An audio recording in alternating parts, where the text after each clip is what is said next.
El misterio de Belicena Vilca. Libro segundo, tercer día. El pacto cultural sobre el que los atlantes morenos basaban sus alianzas por su parte era esencialmente diferente del pacto de sangre. Aquel acuerdo se fundaba en el sostén perpetuo de un culto. Más claramente, el fundamento de la alianza consistía en la fidelidad indeclinable a un culto revelado por los atlantes morenos. El culto exigía la adoración incondicional de los miembros del pueblo nativo a un Dios y el cumplimiento de su voluntad, la que se manifestaría a través de sus representantes, la casta sacerdotal formada e instruida por los atlantes morenos. No debe interpretarse con esto que los atlantes morenos iniciaban a los pueblos nativos en el culto de su propio Dios, pues ellos afirmaban ser la expresión terrestre de Dios, que era el Dios creador del universo. Ellos, decían, eran consubstanciales con Dios y tenían un alto propósito que cumplir sobre la tierra, además de destruir la obra de los atlantes blancos. Su propia misión consistía en levantar una gran civilización de la cual saldría al final de los tiempos un pueblo elegido de Dios, también consubstancial con éste, al cual le sería dado reinar sobre todos los pueblos de la tierra. Ciertos ángeles, a quienes los malditos atlantes blancos denominaban dioses traidores al espíritu, apoyarían entonces al pueblo elegido con todo su poder. Pero estaba escrito que aquella sinarquía no podría concretarse sin expulsar de la tierra a los enemigos de la creación, a quienes osaban descubrir a los hombres los planes de Dios para que éstos se rebelasen y apartasen de sus designios. Sobrevendría entonces la batalla final entre los hijos de la luz y los hijos de las tinieblas, vale decir, entre quienes adorasen al Dios creador con el corazón y quienes comprendiesen a la serpiente con la mente. Resumiendo, los atlantes morenos, que eran la expresión de Dios, no se proponían a sí mismos como objeto del culto, ni exponían a los pueblos nativos su concepción de Dios, la cual se reduciría a una autovisión que el Dios creador experimentaría desde su manifestación en los atlantes morenos. En cambio, revelaban a los pueblos nativos el nombre y el aspecto de algunos dioses celestiales que no eran sino rostros del Dios creador, otras manifestaciones de él en el cielo. Los astros del firmamento y todo cuerpo celeste visible o invisible expresaban a estos dioses. Según la particular psicología de cada pueblo nativo sería pues el Dios revelado. A unos, los más primitivos, se les mostraría a Dios como el sol, la luna, un planeta o estrella o determinada constelación. A otros, más evolucionados, se les diría que en tal o cual astro residía el Dios de sus cultos. En este caso se les autorizaba a representar al Dios mediante un fetiche o ídolo que simbolizase su rostro oculto, aquel con el cual los sacerdotes lo percibían en su residencia astral. Sea como fuere, que Dios fuese un astro, que existiese tras un astro, que se manifestase en el mundo circundante, en la creación entera, en los atlantes morenos o en cualquier otra casta sacerdotal, el materialismo de semejante concepción es evidente. A poco que se profundice en ello, se hará patente la materia, puesta siempre como extremo real de la creación de Dios, cuando no como la substancia misma de Dios, constituyendo la referencia natural de los dioses, el soporte esencial de la existencia divina. Es indudable que los atlantes morenos adoraban a las potencias de la materia, pues todo lo sagrado para ellos, aquello por ejemplo que señalaban a los pueblos nativos en el culto, se fundaba en la materia. En efecto, la santidad que se obtenía por la práctica sacerdotal procedía de una inexorable santificación del cuerpo y de los cuerpos, y el poder consecuente, demostrativo de la superioridad sacerdotal, consistía en el dominio de las fuerzas de la naturaleza, o en última instancia, de toda fuerza. Mas las fuerzas no eran sino manifestaciones de los dioses. Las fuerzas emergían de la materia o se dirigían a ella, y su formalización era equivalente a su deificación. Esto es, el viento, el fuego, el trueno, la luz, no podían ser sino dioses o la voluntad de los dioses. El dominio de las fuerzas era, así, una comunión con los dioses, y por eso la más alta santidad sacerdotal, la que se demostraba por el dominio del alma, fuese ésta concebida como cuerpo o como fuerza, significaba también la más abyecta sumisión a las potencias de la materia. El movimiento de los astros denotaba el acto de los dioses. Los planes divinos se desarrollaban con tales movimientos en los que cada ritmo, periodo o ciclo tenían un significado decisivo para la vida humana. Por lo tanto, los atlantes morenos divinizaban el tiempo bajo la forma de los ciclos astrales o naturales y transmitían a los pueblos nativos la creencia en las eras o grandes años. Durante un gran año se concretaba una parte del plan que los dioses habían trazado para el hombre, su destino terrestre. El último gran año, que duraría unos 26.000 años solares, habría comenzado miles de años antes, cuando el cisne del cielo se aproximó a la tierra y los hombres de la Atlántida vieron descender al dios Sanat. Venía para ser el rey del mundo, enviado por el dios Sol Ton, el padre de los hombres, aquel que es hijo del dios perro Sin. Los atlantes morenos glorificaban el momento en que Sanat llegó a la tierra y difundían entre los pueblos nativos el símbolo del cisne como señal de aquel recuerdo primigenio. De allí que el símbolo del cisne y luego el de toda ave palmípeda fuese considerado universalmente como la evidencia de que un pueblo nativo determinado había concertado el pacto cultural. Vale decir que aunque el dios al que rendían culto los pueblos nativos fuese diferente, Veleno, Lug, Bran, Proteo, etc., la identificación común con el símbolo del cisne delataba la institución del pacto cultural. Posteriormente, tras la partida de los atlantes, el pleito entre los pueblos nativos se simbolizaría como una lucha entre el cisne y la serpiente, pues el conflicto era entre los partidarios del símbolo del cisne y los que comprendían al símbolo de la serpiente. Por supuesto, el significado de esa alegoría solo fue conocido por los iniciados. El dios Sanat se instaló en el trono de los antiguos reyes del mundo, existente desde millones de años antes en el palacio Korn de la isla blanca Hig, conocida posteriormente en el Tíbet como Chanchanbalá o Deyung. Allí disponía para gobernar del concurso de incontables almas, pues la isla blanca estaba en la tierra de los muertos. Sin embargo, a la isla blanca solo llegaban las almas de los sacerdotes, de aquellos que en todas las épocas habían adorado al Dios creador.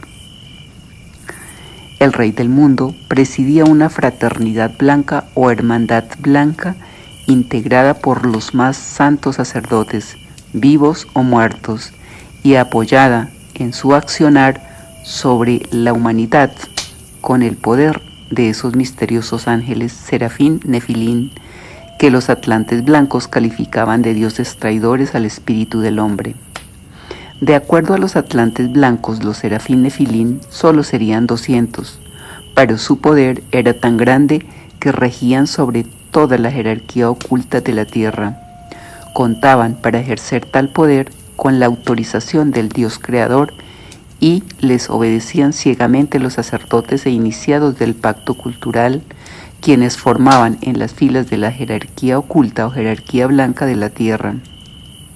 En resumen, en Chanchambalá, en la Isla Blanca, existía la Fraternidad Blanca, a cuya cabeza estaban los Serafín Nefilín y el Rey del Mundo.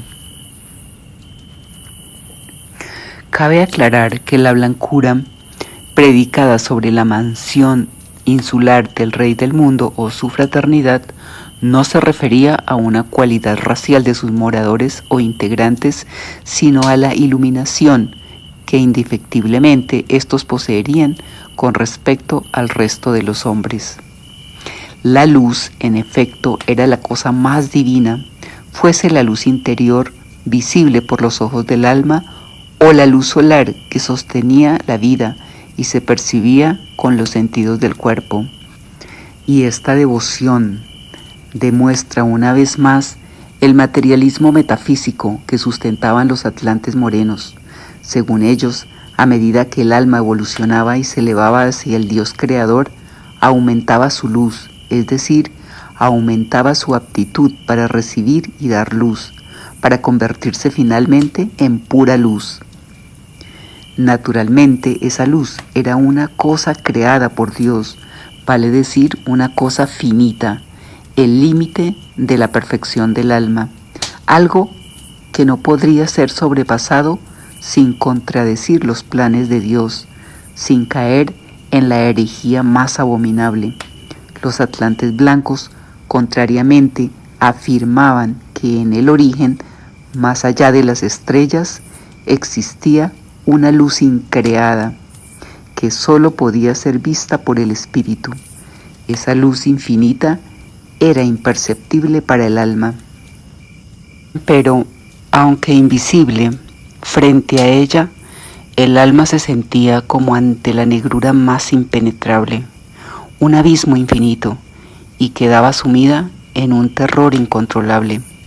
Y eso se debía a que la luz increada del espíritu transmitía al alma la intuición de la muerte eterna en la que ella, como toda cosa creada, terminaría su existencia al final de un supergran año de manifestación del Dios creador, un Mahambhantara.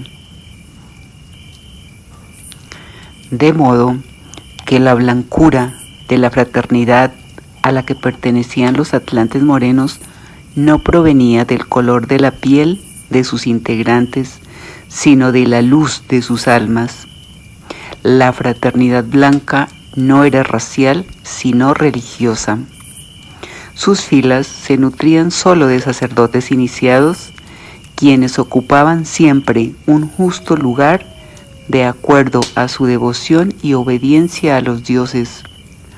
La sangre de los vivos tenía para ellos un valor relativo. Si con su pureza se mantenía cohesionado al pueblo nativo aliado, entonces habría que conservarla. Mas si la protección del culto requería del mestizaje con otro pueblo, podría degradarse sin problemas. El culto sería el eje de la existencia del pueblo nativo y todo le estaría subordinado en importancia. Todo, al fin, debía ser sacrificado por el culto. En primer lugar, la sangre pura de los pueblos aliados a los atlantes blancos. Era parte de la misión una obligación del pacto cultural. La sangre pura derramada alegraba a los dioses y ellos reclamaban su ofrenda.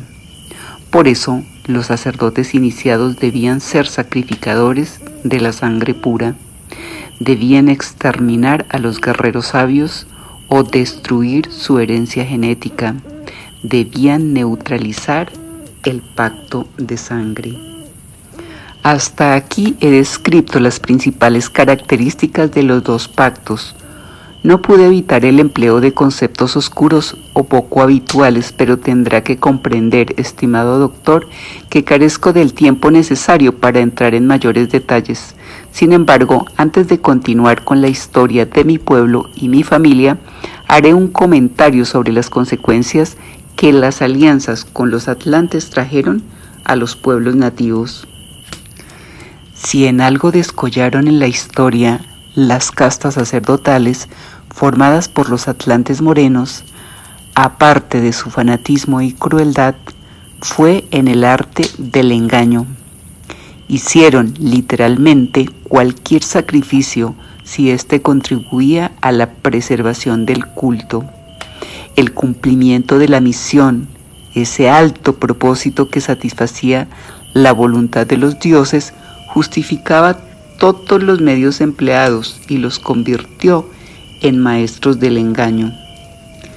Y entonces no debe extrañar que muchas veces simulasen ser reyes o se escudasen detrás de reyes y nobles si ello favorecía sus planes, pero esto no puede confundir a nadie. Reyes, nobles o señores, si sus actos apuntaban a mantener un culto, si profesaban devota sumisión a los dioses de la materia, si derramaban la sangre pura o procuraban degradarla, si perseguían a los sabios o afirmaban la herejía de la sabiduría, indudablemente se trataba de sacerdotes camuflados, aunque sus funciones sociales aparentasen lo contrario. El principio para establecer la filiación de un pueblo aliado de los atlantes consiste en la oposición entre el culto y la sabiduría. El sostenimiento de un culto a las potencias de la materia, a dioses que se sitúan por arriba del hombre y aprueban su miserable existencia terrenal, a dioses creadores o determinadores del destino del hombre, coloca automáticamente a sus cultores en el marco del pacto cultural, estén o no los sacerdotes a la vista.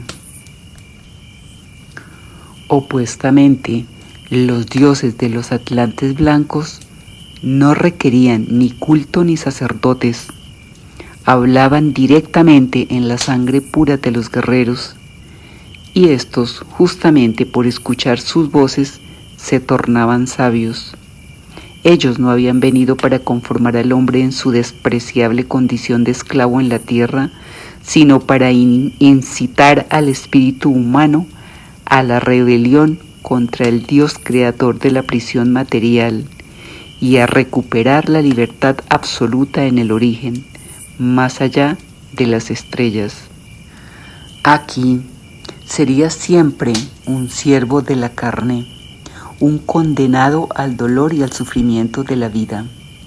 Allí sería el Dios que antes había sido, tan poderoso como todos, y desde luego no habría paz para el espíritu mientras no concretase el regreso al origen.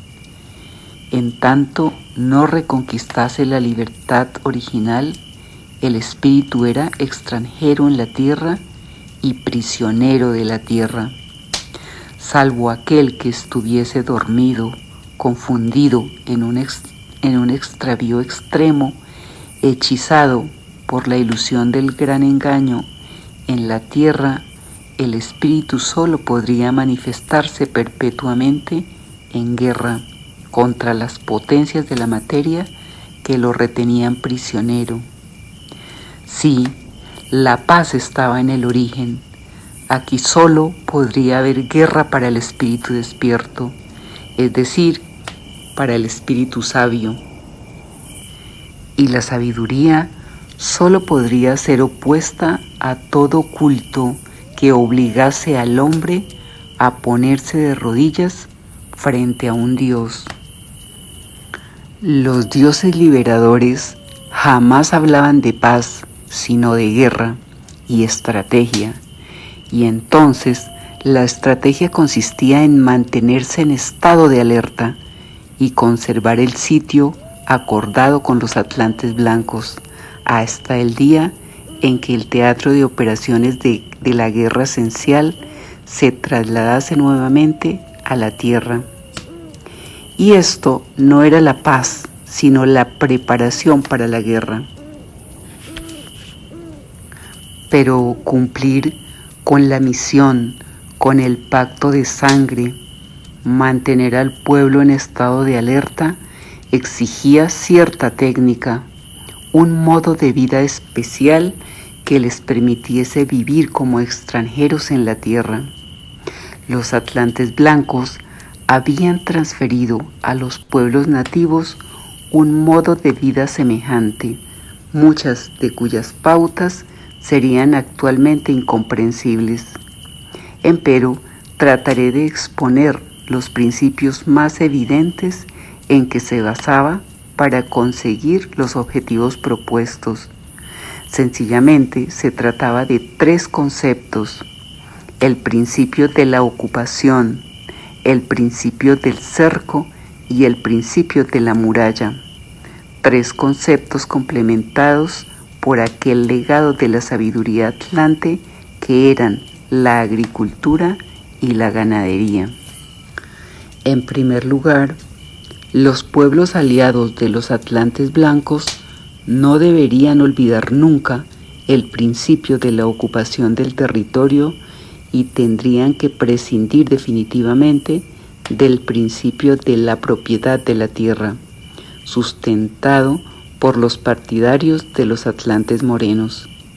Con otras palabras, la tierra habitada era tierra ocupada, pero no tierra propia. ¿Ocupada a quién? Al enemigo, a las potencias de la materia. La convicción de esta distinción principal bastaría para mantener el estado de alerta, porque el pueblo ocupante era así consciente de que el enemigo intentaría recuperar el territorio por cualquier medio, bajo la forma de los pueblos nativos aliados a los atlantes morenos, como otro pueblo invasor o como adversidad de las fuerzas de la naturaleza. Creer en la propiedad de la tierra, por el contrario, significaba bajar la guardia frente al enemigo, perder el estado de alerta y sucumbir ante su poder de ilusión. Comprendido y aceptado el principio de ocupación, los pueblos nativos debían proceder en segundo término a cercar el territorio ocupado, o por lo menos a señalar su área. ¿Por qué? Porque el principio del cerco permitía separar el territorio ocupado del territorio enemigo. Fuera del área ocupada y cercada se extendía el territorio del enemigo. Recién entonces, cuando se disponía de un área ocupada y cercada, se podía sembrar y hacer producir a la tierra.